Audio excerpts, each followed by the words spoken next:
신약성경 디모데후서 4장 17절에서 18절 말씀입니다. 주께서 내 곁에 서서 나에게 힘을 주심은 나로 말미암아 선포된 말씀이 온전히 전파되어 모든 이방인이 듣게 하려 하심이니 내가 사자의 입에서 건짐을 받았느니라.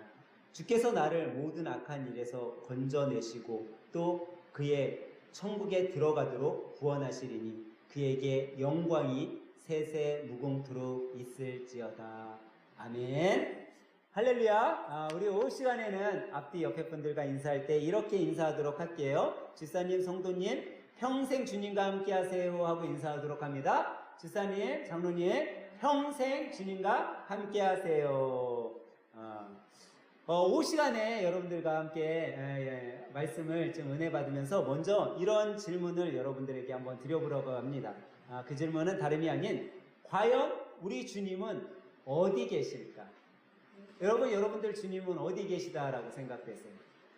사실 이 질문 뭐 이렇게 생각할 수 있죠. 목사님 점심 잘 잡수고 나서 예수님을 믿는 우리한테 주님이 어딨냐 이런 질문 뚝딱지 같은 질문 하십니까? 이런 생각이 들 수도 있죠. 근데 이 예수님이 과연 어디 계실까 하는 이 질문은요, 우리도 하고 있지만 세상 사람들도 하고 있어요.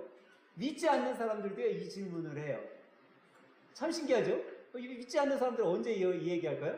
우리가 전도하면요, 믿지 않는 사람들 뭐라고 해요? 예수님? 예수가 어디 있어? 예수 있으면 보여봐. 도대체 예수가 어디 살고 있는데? 내 눈에 보여봐.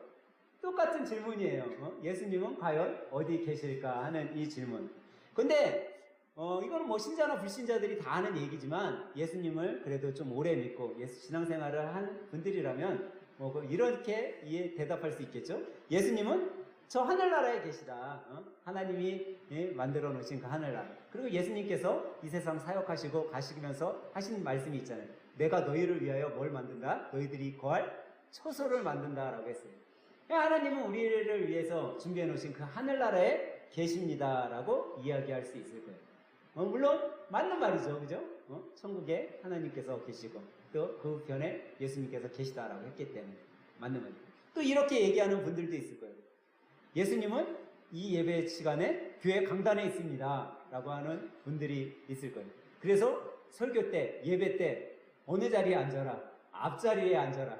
앞자리에 앉으면 예수님과 조금이라도 더 가까이 있으니까 은혜 더 받습니다 라고 이야기하는 분들도 있어요. 그리고 왠지 좀 한 주 동안 내가 좀 죄 지은 게 많고 그러면 앞자리에 앉는 게 좀 부담스럽게 느껴지는 분들도 있어요. 왜냐면 강대상에, 강단에, 이 예배 처소에 예수님이 있다라고 생각을 하니까 그런 게 부담이, 내가 좀, 일주일 동안 예수님 보시기에 좀 잘못된 삶 살았는데, 그러면 그날따라 맨 앞자리에 앉던 내가 뒤로 점점점 맨 뒤로 가고 고개 푹 숙이고 예배 드리는 경우도 있어요.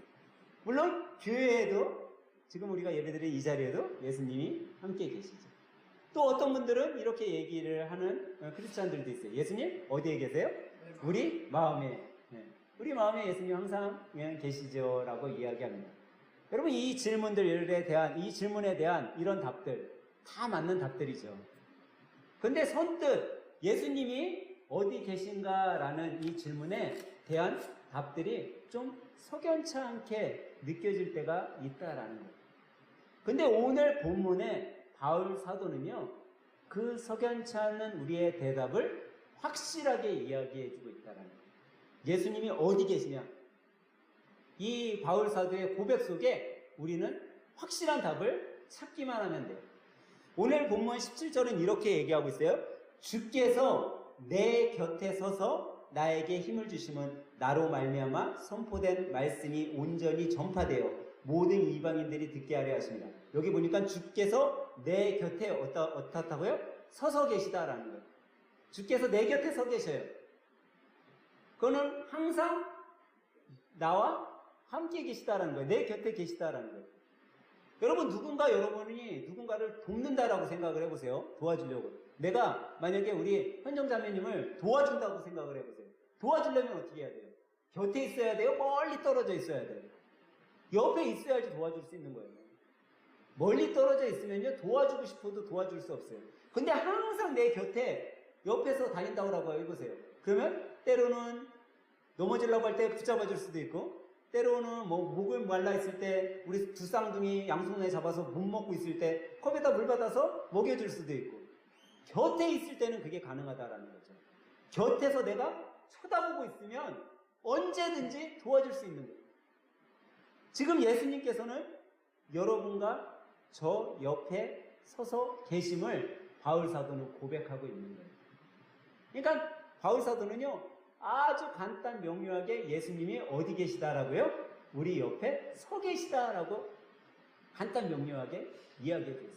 이 바울 사도의 고백이 여러분과 저의 고백이 되고 그게 믿어져야 된다라는 거예요. 지금 내가 예배드리는 이 옆에도 주님께서 나와 같이 서 계시다. 목사하는 설교하는 이 목사 옆에서도 주님께서 서 계시다. 반주하는 반주자 옆에서도 주님께서 서 계시고, 말씀을 듣는 우리 가운데 주님께서 서 계시다라는 이 확신이 우리 삶 가운데 이루어져야지, 우리는 누군가가 당신 예수님 믿는다며 예수님 어디 계셔? 라고 질문했을 때 자신 있게 주님 내 옆에 계시잖아 라고 이야기할 수 있다는 거죠. 그런 의미에서 오늘 내 옆에 계시다는 이 의미가 그러면 과연 여러분과 저에게 지금 내 옆에 예수님이 서 계시다는데 그 의미가 과연 어떤 의미로서 내 옆에 계신가를 생각해 보면서 함께 은혜를 나눠보려고 합니다. 첫 번째, 이 예수님께서 내 옆에 계시다라는 의미 속에는요, 여러분과 제가 혼자라고 느껴질 때, 여러분과 제가 정말 혼자로 외롭고 고독하게 느껴질 때, 그때도 예수님은 계시다라는 거예요. 여러분, 우리가 살아가다 보면요, 인생을 살아가다 보면 내가 혼자라고 느껴질 때가 있어요. 혼자라고 느껴져서 너무나 힘들고 괴롭고 고통스러울 때가 있어요. 그런데 그 외롭고 고통스러울 때 주님께서 내 곁에서 힘을 주시고 계시다라는 걸 믿어야 된다는 거예요. 오늘 17절은 이렇게 말씀하고 있어요. 주께서 내 곁에 서서 나에게 힘을 주심은, 나에게 힘을 주시는데 어떻게 주시고 계세요 지금? 내 곁에 서서, 내 곁에서 주님께서 도와주시는 거예요. 오늘 우리가 읽지는 않았지만요, 16절에 바울의 그 태도와 좀 대조를 이루고 있는 말씀이에요. 16절에 보니까요, 바울은요, 지금 어떤 상황이냐면 자기 주위에 동료가 아무도 없어요. 바울 사도가 선교 여행을 떠나고 선교를 다닐 때마다 누가 있었어요? 동역자들이 있었잖아요. 근데 오늘 보면 앞 16절에 보면 바울 사도에게는 지금요, 동역자들이 하나도 없는 것을 볼 수 있어요. 자기 주위에 자기와 같이 있었던 동역자들, 신실한 믿음의 친구들이 아무도 없어요. 그렇기 때문에 너무나 자기가 힘들고 외로운 상태임을 바울 사도는 이야기하고 있죠. 근데 그런 외롭고 힘든 상태에 지금 바울 사도는 뭐라고 고백하고 있어요? 내 곁에 누가 계시다? 주님이 계시다라는 거예요. 나는 외롭고 힘들고 고독하지만 주님께서 내 곁에 서서 힘을 주시기 때문에 내가 힘듦 속에서 이겨내고 살아갈 수 있다라는 거예요. 16절은 뭐라고 말씀하고 있냐면 이렇게 써져 있어요. 내가 처음 변명할 때 나와 함께한 자가 하나도 없고 다 나를 버렸으나 그들에게 허물을 돌리지 않기를 원하노라. 바울이 감옥에 가서요, 신문당할 때 그렇게 자기와 선교여행을 떠나고 같이 있던 동역자들이 자기가 변명할 때 같이 옆에서 변명해 준 것이 아니라 주위에 아무도 없었던 거예요. 누군가가 내가 어려움을 처했을 때 같이 좀 증인이 돼주고 변명을 해주고 그러면 힘이 날 텐데, 외롭지 않을 텐데, 내가 그래도 그 힘듦 속에서 이겨낼 수 있을 것 같은데 아무도 없는 그 상태에 자기의 외로움을 이야기하고 있는 거죠. 근데 그때도 누가 계셨다고요? 주님이 같이 계셨다라는 거예요. 근데 사실 이 바울 사도의 이런 외로움은요, 예수님의 외로움하고는 비교도 안 됐어요. 예수님은요, 정말 자기 목숨을 바쳐서 충성하겠다고 한 12제자가 있었어요. 자기 생명을 주님을 위해서라면 아낌없이 바치겠다고 호언장담한 베드로도 있었어요. 근데 예수님이 십자가에 죽게 되었을 때 그 호언장담하던 제자들, 예수님과 내가 죽으면 죽을지언정 예수님을 버리지 않겠습니다 했던 그 제자들이 다 어떻게 했어요? 다 도망가고 없었어요. 예수님은 외롭게 십자가를 짊어지셔야 했고, 외롭게 어떻게 보면 세상적으로 봤을 때 쓸쓸하게 죽어만 갈 수밖에 없었어요. 얼마나 외롭겠어요. 바울 사도는 어떻게 보면 예수님의 이 외로움과는 비교도 안 될 외로움이었어요. 그런데 그가 거기에서 내가 이렇게 힘을 내고 이겨내고 있을 수 있었던 것은 주님께서 내 곁에 서서 계셨기 때문이라는 거죠. 인간으로 오신 예수님이 십자가를 짊어지실 수 있었던 이유는 아버지 하나님께서 예수님 곁에서 함께 서서 계셔줬기 때문이에요. 여러분, 우리는 이것을 깨달아야 돼요. 여러분, 이런 거 종종 보죠. 죽음을 앞둔 사람이 정말 이제 한두 시간 후면 죽을 거예요, 이제. 근데 환하게 미소 짓고 있는 분들. 정말 이제 두세 시간이면 숨이 끊겨서 이제 죽을 건데, 이분들이 환하게 웃고 있는 분들 여러분 텔레비전에서도 보고 또 때로는 우리 주위에서 봤을 거예요. 근데 이런 분들은요, 공통점이 하나 있어요. 무슨 공통점인지 알아요?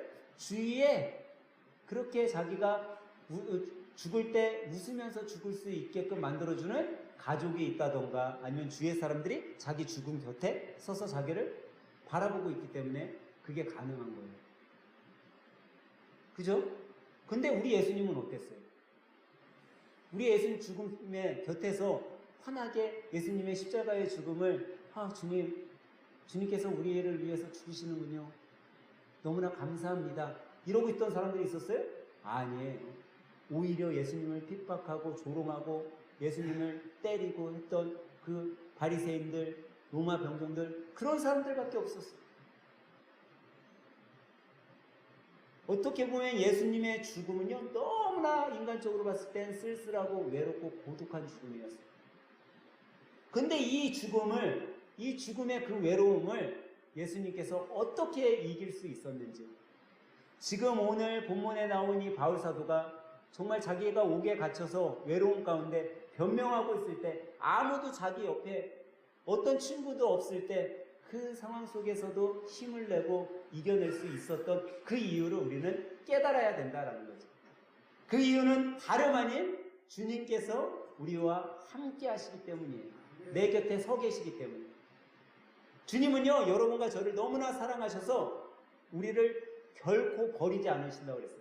하나님은 우리를 절대 버리지 않으신다고 그랬어요. 그래서 요한복음 14장 18절은 이렇게 말씀하고 있어요. 내가 너희를 고아와 같이 버려두지 아니하고 너희에게로 오리라. 또 마태복음 28장 20절에는 내가 너희에게 분부한 모든 것을 가르쳐 지키게 하라. 볼지어다 내가 세상 끝날까지 너희와 항상 함께 있으리라 하시니라. 할렐루야. 하나님께서, 예수 그리스도께서 우리와 항상 함께 하시겠다고, 내가 너의 곁에 있겠다라고 말씀하셨어요.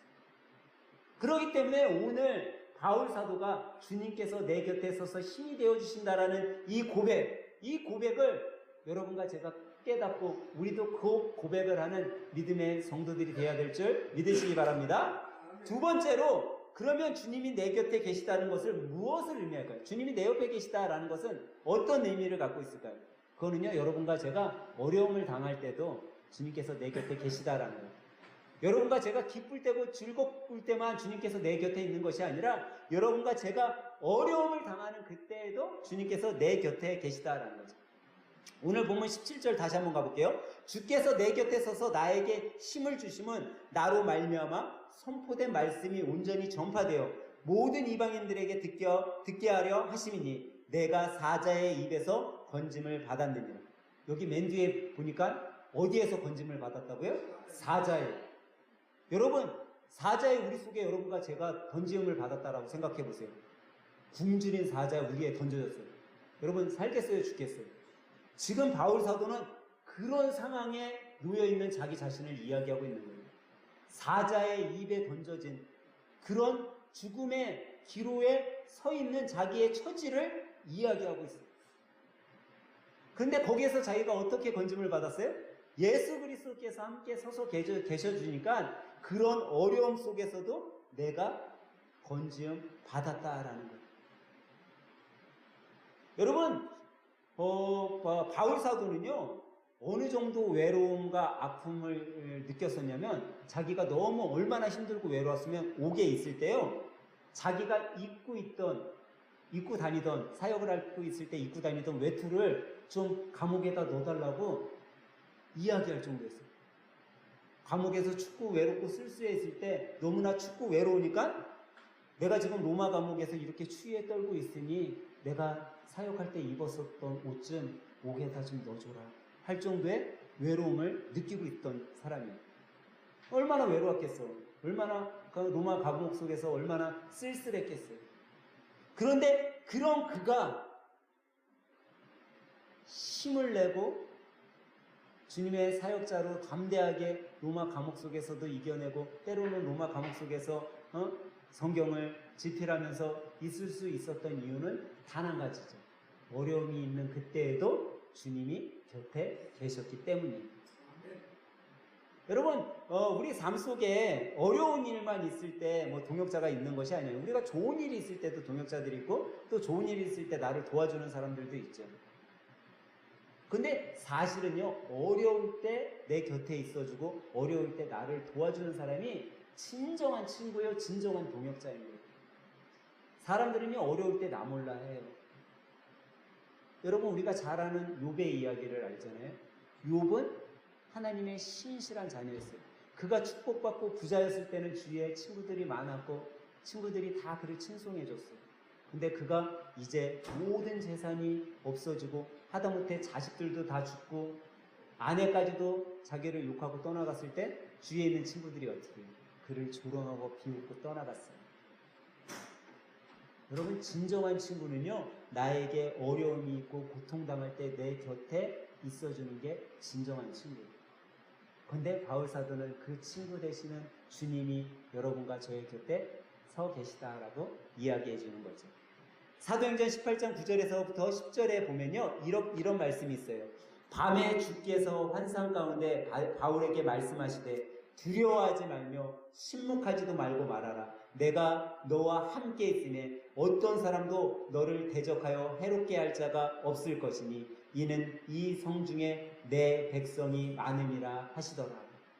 여러분, 우리가 봤을 때 세상에 예수님의 자녀가 별로 없는 것 같고 정말 진실된 사람들이 없는 것 같고 나를 도와주는 신앙의 동역자들이 없는 것 같아 보일지라도요, 우리 주위에는요, 신실한 주님의 일꾼들이 많아요.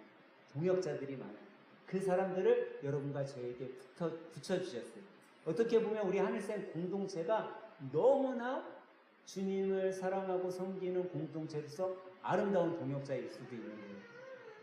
근데 그것을 우리가 어떻게 믿을 수 있냐면 우리 주위에 주님이 항상 내 곁에 계시기 때문이라는 거죠. 마지막 세 번째로, 그러면 주님이 내 옆에 계시다는 것에는 어떤 의미가 있을까요? 마지막 세 번째로 주님이 내 곁에 계시다는 건요, 내가 고통 가운데 괴로워할 때도 주님은 계시다라는 거예요. 여러분, 고통, 괴로움, 그거는요, 겪어본 사람만이 알 수 있어요. 고통과 괴로움은요, 겪어본 사람이 알아요. 제가 요즘에 이 교통사고로 인해 좀 고통이 되고 괴로우니까요, 잠이 안 와요, 잠이. 물론은 하나님께 기도했다라고 하고 하나님의 인도하신 대로 이루어지길 원합니다. 주님 도와주세요 라고 날마다 기도하는데도요, 이게 스트레스가 되니까요, 자다가도 생각나고 아침에 일어나자마자 기도하다가도 생각나고 막 그래요. 이게 고통이 되니까 어떻게 보니까 내가 괴롭더라고요. 근데 여러분, 어떤 고통, 어떤 괴로움이 있다 할지라도요, 주님께서 여러분과 저의 곁에서 계심을 우리가 믿고 우리가 그런 확신 가운데 살아가면요, 힘이 생기는 거예요. 힘이. 살아갈 힘이 생기는 거죠. 사람이 낙심 가운데 낙담하고 괴로워하고 괴로움의 늪에 빠져가는 건요, 사단이 원하는 거예요. 사단은요, 우리의 삶을요, 자꾸만 죽이려고 해요. 제가 얼마 전에 우리 이한영 집사님하고 새롭게 하소서를 이렇게 보게 되었어요. 그 새롭게 하소서에 보니까 한 목사님이 나와서 자기가 이제 4대째 기독교 집안이래요. 그러면서 자기네 집안에서 뭐 그 목사님이 30명이 나오고 막 이야기를 하면서 자신의 아빠 얘기를 하는 거야. 아버지 목사님. 근데 그 아버지 목사님이 우리 목사님하고 똑같더라고요. 내 아버지 목사님하고 똑같아.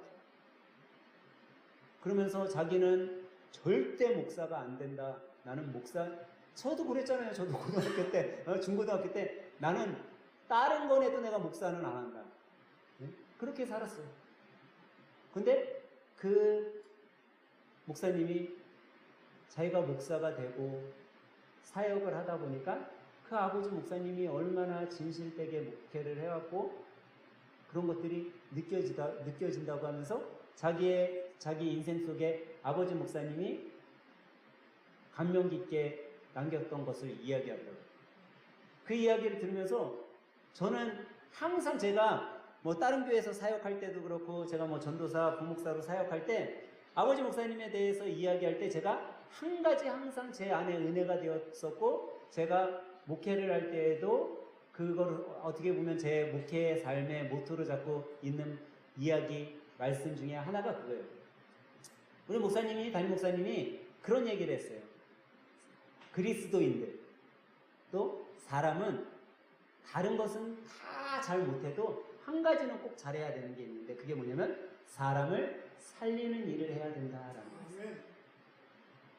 그리스도인은요, 사람을 살리는 일을 해야 된대요. 목회자는 사람을 살리는 일을 해야 된다는 거예요. 사람을 죽이는 일을 해서는 안 된다는 거예요. 그러면서 저한테 그런 얘기를 했어요. 아무리 잘못하고 아무리 악한 사람이라 할지라도 내가 예수님의 자녀고 내가 목사고 내가 그리스도인이라면 그 사람이 설령 죽일 놈일지라도 사람을 죽여서는 안 된다는 거예요. 그 사람이라 할지라도 살려야 되는 거에 맞다라는 거예요. 그때는 이해가 잘 안 됐었어요. 야, 나한테 해를 주고 저 죽일 놈인데 눈에는 이에는 이로 갚아야지. 그게 성경적이지. 그런 마음이었어요. 근데 제가 목회를 하고 제가 목사가 되고 제가 하나님의 말씀을 전하다 보니까 왜 아버지 목사님이 저런 얘기를 했을까? 그게 내 안에 와닿더라고요. 여러분, 우리는 그리스도인으로서 사람을 살리는 일을 해야 돼요. 사람을 죽이는 일이라면 우리는 오히려 거기에 반대편에 서서 사람을 살리는 일을 해야 돼요. 근데 우리의 초점은 뭐예요? 그냥 사람을 살리는 것이 아니라 그가 예수님의 자녀로 변화되기를, 구원받기를, 그의 구원을 위해서 우리가 일해야 됨을 믿으시기 바랍니다. 바울 사도는요, 고통 중에 정말 외롭고 힘들고 괴로워할 때 그가 그 상황 속에서도 천국 복음을 전하고 예수님을 전할 수 있었던 이유는 그게 사람을 살리는 일, 그게 내 곁에 예수님께서 서서 나에게 힘이 되어주시는 이유임을 알았기 때문이에요. 저는 이 오후 시간에 함께 예배드리는 여러분들 모두가 정말 바울 사도가 주님께서 내 곁에 서서 힘이 되어주심을 믿고 깨닫고 행했었던 것처럼 우리도 그런 믿음과 확신 속에 살아갔으면 좋을 것 같아요. 여러분, 살다 보면요, 여러분, 우리가 행복할 때가 많이 있잖아요. 우리가 너무 행복하고 너무 즐겁잖아요.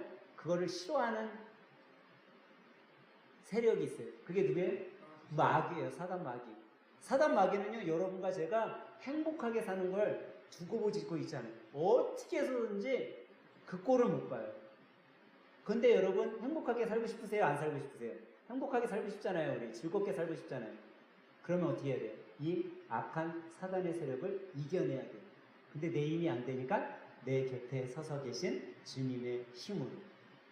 이번 한 주 여러분 살아가실 때 주님께서 우리들에게 주시는 그 힘 가운데, 담대한 가운데 당당하게 여러분들이 사단의 그 강교한 술수, 우리의 유혹, 우리를 넘어뜨리려고 하는 그런 악의 세력을 담대하고 당당하게 이겨내셔서 이번 한 주도 주님 보시기에 합당한 삶, 주님과 함께 동행하는 삶을 살아가시길 예수님의 이름으로 간절히 축원합니다.